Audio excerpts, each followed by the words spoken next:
Hello बच्चों, let's read the given question. The question says which is the correct ascending order of wavelength. Option A given है lambda visible less than lambda X-ray less than lambda gamma ray less than lambda microwave. Option B given है lambda gamma ray less than lambda X-ray less than lambda visible less than lambda microwave. Option C given है lambda X-ray less than lambda gamma ray less than lambda visible less than lambda microwave. Option D given है lambda microwave is less than lambda visible is less than lambda gamma ray is less than lambda X-ray. So to understand this question, we need to understand about the simple concept of electromagnetic spectrum. So electromagnetic spectrum की जब हम बात करते हैं, so there are various sections which we have divided. सबसे पहले इसमें we study about radio waves, then comes microwave, then come infrared region, then come visible light,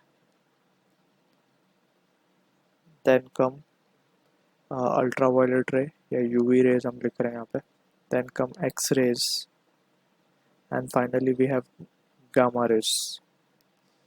अब यहाँ पे जो चीज़ हमें जस्ट ध्यान रखनी है वो ये है कि रेडियो वेव से जब हम गामा रेस की तरफ चलेंगे, सो लैम्डा दैट इज वेवलेंथ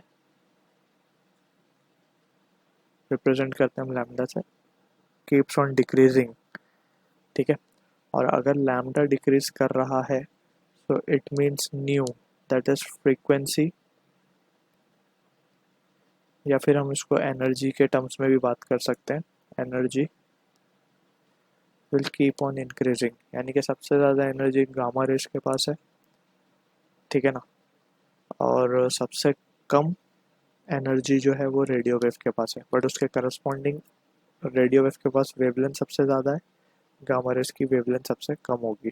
ठीक है, अब ये हमें पता कैसे चल रहा है, since we have the relation since C is equals to nu into lambda, right? So nu और lambda inversely proportional होता है. So from where we can write this, so ये चीज़ बस हमें याद रखनी है. एंड अब हम देख सकते हैं असेंडिंग ऑर्डर बोला है, मीन्स छोटे से बड़े की तरफ हमें उसको लगाना है वेवलेंथ को.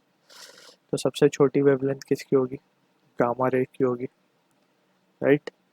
सो गामा रे सबसे छोटी होगी, इससे बड़ी होगी एक्सरे, राइट. यस, फिर उसके बाद आएगी यूवी रे या फिर विजिबल रीजन, ठीक है ना. तो इसके बाद आती है विजिबल, क्योंकि यूवी कहीं ऑप्शन में गिवन नहीं है ना, तो इसको हम डायरेक्ट अब विजिबल लेंगे. इसके बाद विजिबल से बड़ी होगी फिर माइक्रोवेव की,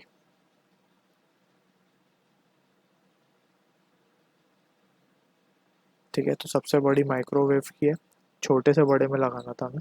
सबसे छोटी गामा है, फिर एक्सरे, फिर विजिबल, फिर सबसे बड़ी है microwave. So this is the sequence we are getting.